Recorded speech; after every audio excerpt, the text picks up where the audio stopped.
Student chemical kinetic में मैंने आपको लास्ट वीडियो में सिर्फ 2 न्यूमेरिकल कराए थे, उससे आगे की बात अपने आप करते हैं। देखो बेटा, रेडियो एक्टिव रिएक्शन मैंने आपको कहा था फर्स्ट ऑर्डर की होती है। जितनी भी रेडियो एक्टिव रिएक्शंस होती हैं वो कौन सी होती है? फर्स्ट ऑर्डर की होती है।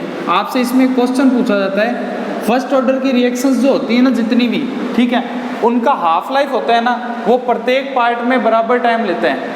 ठीक है, प्रत्येक पार्ट में क्या करता है? बराबर टाइम लेता है। बराबर टाइम का मतलब है कि एक एग्जांपल से मैं आपको बता देता हूँ। ठीक है, इस चीज़ का आप ध्यान रखना कि मान लो आपके सामने ना कोई कार्बन है, ठीक है, कोई भी कंपाउंड है, रेडियो एक्टिव है और वो 50 ग्राम है, वो 50 ग्राम है, तो 50 ग्राम से 25 ग्राम हाफ लाइफ उसी को बोलते हैं ना, जब आपका रिएक्टेंट क्या हो जाए? आधा हो जाए। 50 ग्राम से 25 ग्राम होने में मान लो ये लेता है 10 मिनट, तो 25 ग्राम से 12.5 ग्राम होने में ये कितना लेगा? फिर 10 मिनट ही लेगा। हाफ लाइफ का मतलब ही यही होता है। और 12.5 से 6.75 ग्राम होने में भी ये कितना लेगा? 10 मिनट ही लेगा।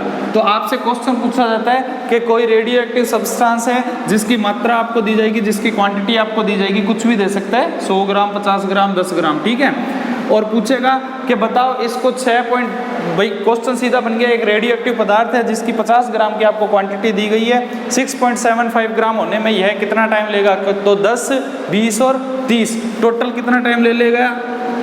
टोटल कितना टाइम ले लेगा?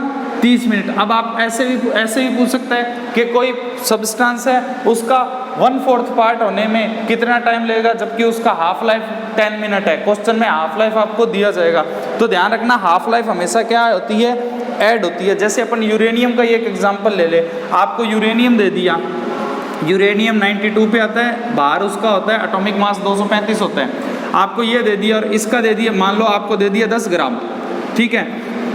अब यूरेनियम का 5 ग्राम होने में मान लो लग रहे हैं 20 मिनट, 5 ग्राम से 2.5 ग्राम होने में भी लगेंगे फिर 20 मिनट, और 2.5 ग्राम से, ठीक है, लगभग 1.3 के आसपास ग्राम होने में कितना टाइम ले लेगा? फिर 20 मिनट। तो क्वेश्चन ये आ जाएगा कि इसका 1/4 पार्ट होने में मान लो कितना टाइम लग गया, तो टोटल कर देना सभी मिनट का, कितना हो गया? 60 मिनट। टोटल कर दोगे तो कितना हो जाएगा? 60 मिनट। आपके 12th वालों के फिजिक्स में नाभिकीय भौतिकी लेसन है, न्यूक्लियर फिजिक्स लेसन है, उस न्यूक्लियर फिजिक्स के अंदर यही क्वेश्चन आता है, वहाँ पे औसत वेग का एक फॉर्मूला दिया है, वो फॉर्मूला लगाओगे तो भी यही आंसर आएगा, और इस तरीके से करोगे तो भी यही आंसर आएगा। ठीक है बच्चों, नेक्स्ट देखो आप। हाँ बच्चों, अगला क्वेश्चन है आपके पास फर्स्ट ऑर्डर रिएक्शन का ही क्वेश्चन है। क्वेश्चन आपको ये दिया गया है कि एक फर्स्ट ऑर्डर की रिएक्शन है जिसकी K की वैल्यू दी गई है 6020 × 10⁻⁻⁵ सेकंड इनवर्स। पता चल जाएगा कि ये फर्स्ट ऑर्डर की है यूनिट से, ठीक है। अब क्वेश्चन है इसकी इनिशियल कंसंट्रेशन का 1/4 होने में कितना समय लगेगा? इनिशियल प्रारंभिक सांद्रता का 1/4 होने में कितना समय लगेगा? देखो मैंने कहा था आप इनिशियल कंसंट्रेशन प्रारंभिक सांद्रता को 100 मान के चलो, ठीक है, मगर जब ऐसा क्वेश्चन आ जाए तो उसको 100 की जगह 1 मान लो, जिससे अपना आंसर आसानी से निकल जाएगा। तो देखो यहाँ पर आपको क्या है, K दिया गया, टाइम पूछा है, तो 2.303 K की वैल्यू रख दो 6020 × 10⁻⁵, ठीक है। लॉग लिया, 1 मान लिया ऊपर, और 1/4 होने में टाइम पूछ रहा है, ठीक है, 1 मान लिया ऊपर और 1/4 होने में आपसे क्या कर रहा है? ये टाइम पूछ रहा है। तो देखो 1 से 1/4 होना है, तो 1 से 1 तो आप क्या करोगे? काट दोगे। यहाँ ऊपर 1 लिखा हुआ है, ठीक है, थोड़ी रोशनी के कारण शायद दिख रहा ना हो, तो थोड़ा गौर करना। ये 1 से 1 काटोगे तो 4 ऊपर जाएगा, log 4 आ जाएगा। तो यहाँ पे आप लिखोगे T = 2.303 6020 × 10⁻⁵ इंटू, यहाँ पे क्या लिखोगे? log 4 की वैल्यू, log 4 की वैल्यू होती है 0.6020। जब इसको सॉल्व करोगे तो T = 2.303, ये आ जाएगा 6020 × 10⁻⁵ इंटू में ये आपका हो जाएगा 0.6020 है, इसका पॉइंट उड़ाएंगे तो नीचे क्या लग जाएगा? 1 2 3 4, ठीक है, ये पूरा इससे क्या हो जाएगा? कट जाएगा। आपका आंसर आ जाएगा 2.303 अपॉन में 10⁻⁻1, क्योंकि यहाँ पे 10⁻3 कर लो, सॉरी 1 2 3 4 ये, ठीक है। तो यहाँ से 4 में से ये 5 वाली संख्या क्या हो जाएंगी? घट जाएंगी। तो ये आपका क्या आ जाएगा? आंसर लगभग 23.03 सेकंड में दिया गया है, तो सेकंड में ही टाइम आएगा। ठीक है बच्चों, सिंपल सा क्वेश्चन है ये। उसके बाद देखो आज अपने करते हैं कुछ रिएक्शंस हैं उनके ग्राफ हमको जरूरी करने हैं, ठीक है। नेक्स्ट इसको मिटाने के बाद आपको सारे मैं ग्राफ बताता हूँ। हेलो बच्चों, देखो अपने क्या है कि टी हाफ और रिएक्टेंट की कंसंट्रेशन के बीच ग्राफ बनाते हैं। आपके सिलेबस में दो ही रिएक्शन है, हाफ जीरो ऑर्डर और फर्स्ट ऑर्डर। तो आपसे पूछा जाएगा जीरो ऑर्डर का टी हाफ और इनिशियल कंसंट्रेशन के बीच में ग्राफ कैसे बनेगा। देखो आपको फॉर्मूला पता है, जीरो ऑर्डर का टी हाफ बराबर किसके होता है, R0 अपॉन में 2K के। मतलब ये बोल सकते हैं कि टी हाफ डिपेंड किस पे होता है, इनिशियल कंसंट्रेशन पे, प्रारंभिक सांद्रता के समानुपाती होता है टी हाफ। तो एक आप ग्राफ जब बनाओगे, यहाँ पे आप ले लेना R0, इधर आप लिख देना टी हाफ। जैसे जैसे टी हाफ बढ़ेगा वैसे वैसे R0 भी क्या होगा, बढ़ेगा। जीरो ऑर्डर का ग्राफ सिंपल सा ग्राफ है, ग्राफ भी पूछा जाता है इसलिए बताया ये, ठीक है। फर्स्ट ऑर्डर का ग्राफ कैसे पूछा जाएगा, तो टी हाफ वर्सेस R0, ठीक है। फर्स्ट ऑर्डर का ग्राफ हम कैसे बनाएंगे, तो आपने फर्स्ट ऑर्डर की इक्वेशन की हुई है कि टी हाफ बराबर होता है 0.693 अपॉन में K के। तो देखो यहाँ पर आप लिखोगे R0 और यहाँ पे आप क्या लिखोगे, टी हाफ।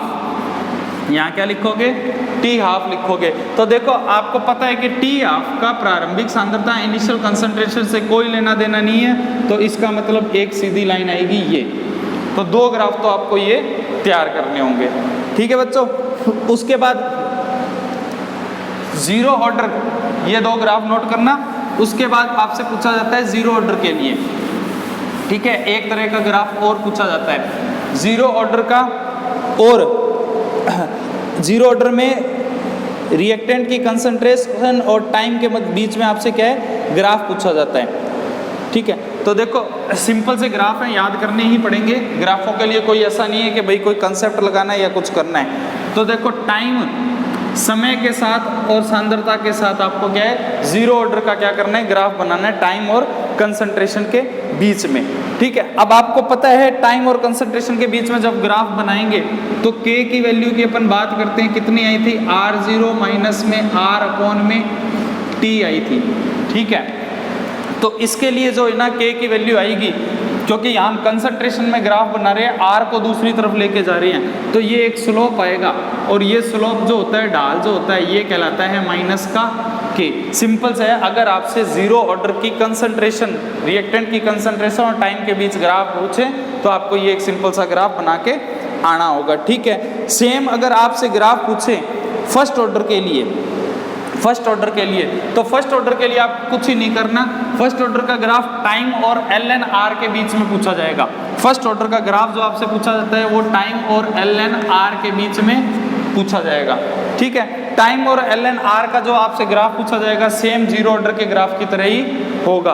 बट अगर आपसे टाइम के बीच में और लॉग, यदि आपसे टाइम के बीच में और ln r0 अपॉन r के बीच में जब ग्राफ पूछ लेंगे, टाइम और ln r0 अपॉन r के बीच में आपसे ग्राफ पूछ लेंगे, तो ये ग्राफ आएगी सीधी लाइन जिसका स्लोप क्या होगा, k अपॉन में 2.303। अपने क्या है कि सिलेबस में सिर्फ ग्राफ आपको एक बार देख के जाने, हो सकता है आपसे पेपर में पूछ ले। अब ये ग्राफ कैसे बनते हैं, क्या होता है, इसके लिए एक बहुत बड़ा टॉपिक है, अपने वो BSc फर्स्ट ईयर में आता है, तो वहाँ पर ये आपको समझाया जाएगा कि ये ग्राफ कैसे बनते हैं। एक पूरी एक बड़ी सारी इक्वेशन है, उसको सॉल्व करना होता है, ठीक है। तो उसके अकॉर्डिंग हमको ये बताना होता है, ठीक बच्चों। अब क्या है कि आपसे एक क्वेश्चन पूछा जाता है, ये आपके होमवर्क के लिए, मान लो अभिक्रिया की कोटि व अणु संख्यता में डिफरेंस बताना है। मैंने आपको एक टॉपिक कराया नहीं है, वो इसलिए नहीं कराया था, अभिक्रिया की कोटि व अणु संख्यता में अंतर। कोटि को तो बोलते हैं ऑर्डर, देखो कोटि को बोलते हैं ऑर्डर और इसको बोलते हैं मॉलिक्यूलरिटी। ये आपका होमवर्क का क्वेश्चन हो गया, ठीक है। आपको सिर्फ इसमें डिफरेंस बताना है। देखो मैं बता देता हूँ होता क्या है। जो अभिक्रिया की कोटि होती है, ऑर्डर होता है, ये एक प्रैक्टिकल वैल्यू होती है, जबकि मॉलिक्यूलरिटी अणु संख्यता क्या होती है, सैद्धांतिक वैल्यू होती है। इक्वेशन देख के मॉलिक्यूलरिटी बताई जा सकती है, जबकि इक्वेशन देख के आप ऑर्डर नहीं बता सकते। किसी भी रिएक्शंस का जो ऑर्डर होता है वो 0, माइनस, प्लस और फ्रैक्शनल भिन्नात्मक हो सकता है, जबकि अणु संख्यता हमेशा धनात्मक होगी, पॉजिटिव में ही होगी, उसके अलावा कुछ नहीं होगा, ठीक है, ठीक है। कोटि जो होती है, ऑर्डर जो होता है वो 0, 1, 2, 3 तक लगभग होती है। जबकि मोलिकुलरिटी होती है वो कभी भी किसी भी रिएक्शन की मोलिकुलरिटी 3 से ज़्यादा नहीं हो सकती। मतलब रिएक्टेंट 3 तरह के आप ले सकते हो, 3 से ज़्यादा रिएक्टेंट नहीं ले सकते। ठीक है, इतनी चीज़ हो जाएगी। और मोलिकुलरिटी का मतलब होता है किसी रिएक्शंस में पार्टिसिपेट करने वाले मॉलिक्यूल की संख्या को हम बताते हैं ये चीज़। ठीक है बच्चों, किसी रिएक्शन में पार्ट लेने वाले मॉलिकुलरिटी की हम संख्या को बताते हैं। आज के वीडियो में आपको इतना ही कराता हूँ, नेक्स्ट मैं आपको कराऊंगा अगले वीडियो में।